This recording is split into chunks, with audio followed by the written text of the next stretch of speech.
Hi guys, we're here for another episode of Auto Culture. Siyempre kasama pa rin Brian Kunayan. And guys, ito, usapang CRV tayo mga auto. Ako, very excited na ako. So tara, check na natin. Sir, sino po sila sir? Ako nga pala si Jeremy Sumanga, ang may-ari ng Honda CR-V Gen 1 99 performance specs, Korekata. Yun, okay yan, talaga. Ito, kitang-kita mo to si Sir Jeremy parating na. Tama ba Sir Jeremy? Oo, tama. Okay, Sir Jeremy, dito sa Auto Culture, okay lang po ba check natin interior, exterior, tsaka engine bay? Okay lang po ba boss? Okay, sure, tara, silipin natin. Palaban na to si Sir Jeremy. Yan, pagbubuksan muna tayo dito ng ano. Yan, okay. Boss, Sir Jeremy, syempre bago tayo magsimula dito sa interior natin. Boss, paano ba kayo nagsimula sa pagkukotse boss? Sige po. Nagsimula kami ng wife ko November 2020. Doon namin naisipan bumili ng sasakyan. Actually, yung CR-V since high school, type ko na talaga siya. Yun, okay. Kumbaga ano pa, ito na talaga yung dream car pa, parang ganun ba? Tama, ito yung dream car ko talaga na pinangarap na makuha. Makuha. At ito na. Tapos ito na siya, nakuha na namin. More burn pa to boss, more burn. More burn. More burn pa. Okay Sir Jeremy, syempre ako very excited na ako makita tong interior. Boss, samahan nyo akong tingnan natin itong interior. So, sige po. Boss, ito, usapang interior tayo dito sa CR-V. Anong meron dito boss? Sige po. Sa interior, meron tayong performa gauge, clock temp na JDM, tapos performance switches, tapos switches, yan. yes. Flex lang natin. Ito nga switches Yes, tapos performa na steering wheel. Okay. Tapos yung performa seats. Yan. Yan, pati sidings, black sidings. Tapos Black sidings. Yes.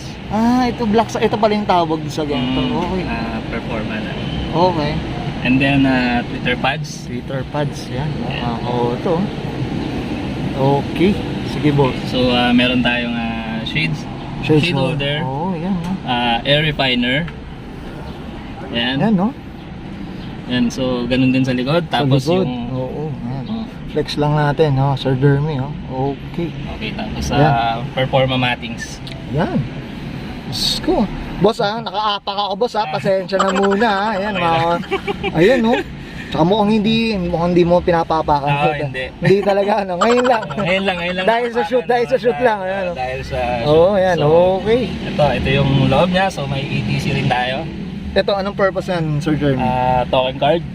Okay. Sa Japan kasi yan yung mga parang sa Toll, no? Parang yan ang toll nila, tama ba, Sir Jeremy? Okay, yan pala yun. Tapos ito gauge yung class no, yung center console, yung console niya, yung climate control. So ito clock temp. Yan. Ito boss, type ko tong mga ba dito. So ito mga Apex ito ID yung natawag na SAPSI. Okay. So ito kasi functional. Okay. So ginagamit to talaga sa mga sasakyan na yung mga pang malalaki, yung mga malalakas yung gas. So ito pinatune pa namin siya. Okay. So ang purpose niya ngayon sa amin is less gas consumption, tsaka yung andar ng makina. So perfect maganda yung andar niya, talagang solid. Solid talaga. Sarap, Hindi, tsaka maganda din naka-tune, no? Tama ba? Naka-tune pa siya. Yan, no? SAFC, no? Okay, sana, no? Dalawa naman boss, Ayan, testing tayo, no? Mga ka-auto, yan, no? Makita natin. Yan, mga ka-auto. So, andyan yung battery, na throttle, yung rev. So, nandyan na lahat. Tama ba, Sir Jeremy, no? Yes. Yan, okay. So, mga ka-auto, sana. May kapatid naman, dalawa daw yan, Makakakuha tayo dito. Kay Sir Jeremy. Okay, Sir Jeremy. Okay ka na dito sa interior natin, boss? Okay, yan. So, last day meron pa pala. Okay. So, yung nasa likod, yung tonneau cover. Okay, so tara, check natin. Boss, anong meron dito sa parang yung, trunk natin? Parang baggage, no? Yes, so ito yung tonneau cover. Okay, boss. Pang CR-V Gen 1. Talaga, correct. Nasa catalog niya. Okay. Ayan, no? So, ito natutupi ito, boss? Hindi, natatanggal lang siya na dikdik lang siya. Lang, dikdik lang. Okay. Yan. So, ayos. from black plastics. Ito, black plastics na rin to. From black plastics. Okay, yan. Yun pala yung black plastic na pala. So ito buo lahat black na talaga. Yun pala. Okay. Pati black carpet. So ano na tayo? Ganun tayo pag sa 2,000 spec. Sa performance. Nasa catalog kasi. Nasa catalog. Okay.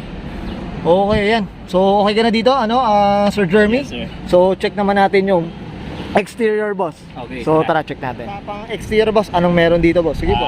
So sa exterior naman, meron tayong Performa grill, Performa bumper, CRV Geno na ang bumper, full bumper, header mirror, Yan, no? tapos 17-inch na kukuto.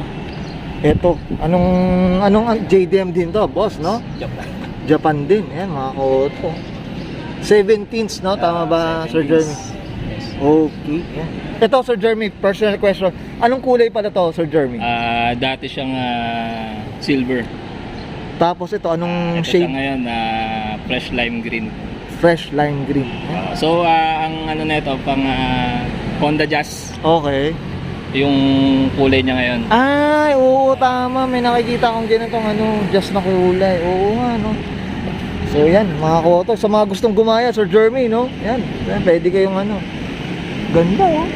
Kitang-kita, eh, oh, mga koto. Ayan, ito, boss, dito. Ano meron dito, ito, boss? Nerf bar na pat. Okay. Mataba siya eh.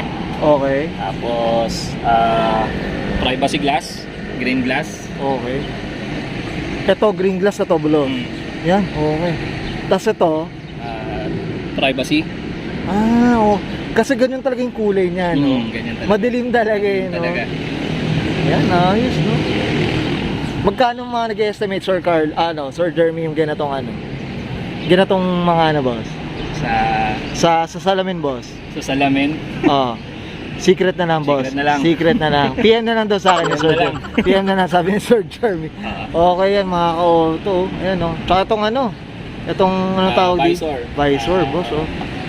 Yan, okay. Yan. So dito tayo, boss. Ito sa likod, syempre, okay. Ito, boss, dito, ano, boss? Ano meron dito? Yan, sa likod, spoiler wing. Tapos back mirror. Yan. Tapos back glass na privacy glass. Privacy din. Parang And ganda rin pala naka-privacy. Mm. Ganda rin ba, boss, no? Doon ko na-appreciate yung privacy, no? Okay, boss, sige po. And then tire cover. Tapos Okay. rear na Nerf bar. Yan, okay. Tapos rear choco bumper. Choco bumper, ito. Sa mga mahilig sa chocolate dyan, Sir Jeremy. Ayan, ayan. Tsaka itong play garnish, no? Yes. Ayan, oo, ayan, mga ka-auto. Siyempre, di mawawala yan. Okay, boss. Okay ka na dito sa exterior natin. Okay na. So, syempre, check naman natin yung yung, syempre, of course, engine bay. At least may idea tayo, boss. So, tara, check natin. Okay, tara. Engine bay, anong meron dito, boss, sa Sir Jeremy? Sige, boss. Actually, sa engine, wala naman, wala naman tayong add kasi Okay. maintain lang namin na stock. Okay. Tapos ang alaga lang sa maintenance. So sa langis, so kailangan di pabayaan. So yun lang, linis lang. Yun lang yung ginagawa sa engine. Ayan, oh. Yan, mga ka-auto. Linis lang, oh. So, ang maganda doon, kahit yung engine, kasi yung iba, karamihan pag nagpa-change color na, Sir Jeremy, iba yung kulay, no? Para original pa. Ito, at least, so, yan, mga ka-auto. Flex lang natin. Ito, di ba? Nakaangat yung makina, yun. Kitang-kita. Ito, Sir Jeremy. Yan. Ito, 2K, na to. Parang naka-ano na rin. Ang spec nito, parang 2K spec na rin kasi naka na, no? Ginato na yung intake, no? Yan, mga ka-auto. Okay. Okay ka na dito, boss? Okay na. Boss Jeremy? Yes. Okay. Okay, and guys, nakita natin interior, exterior, syempre, at engine bay. Ito, napakalinis lang na ito ng engine bay natin, Sir Jeremy. Boss, syempre dito sa Auto Culture, hindi mawala ang shoutout po natin. Boss, sige po, shoutout Okay. po. So shoutout nga pala sa unang-una sa asawa ko. Yung Sacho ng grupo namin. And then si RB Rizal, kila RD Go. And then Play Punay, Sir Gerald, sino pa ba? Sila, yung nandito ngayon, mga kasama namin, sila Ericao, Sir Calpe, si Mario, Katigbak.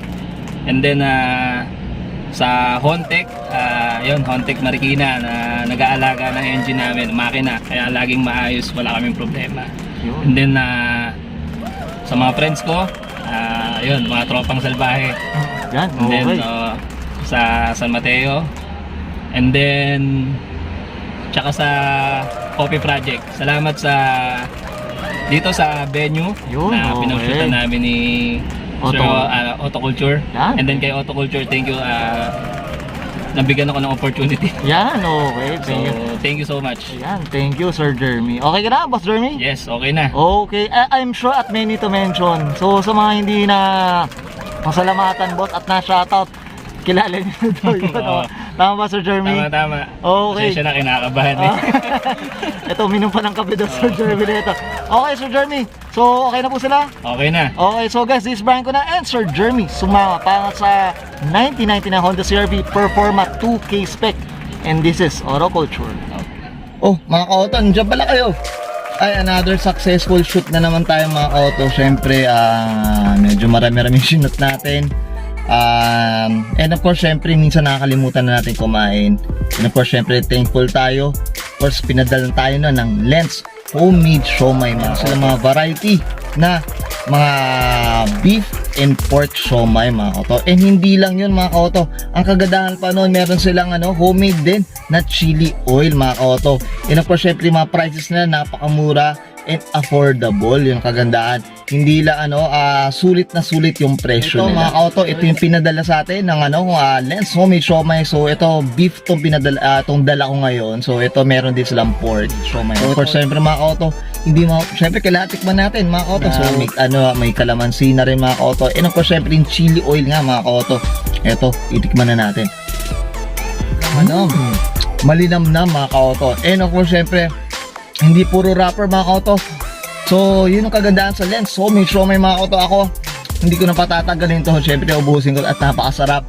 So guys, huwag nang kalimutan, check nyo yung Facebook account nila, Lens homemade siomai.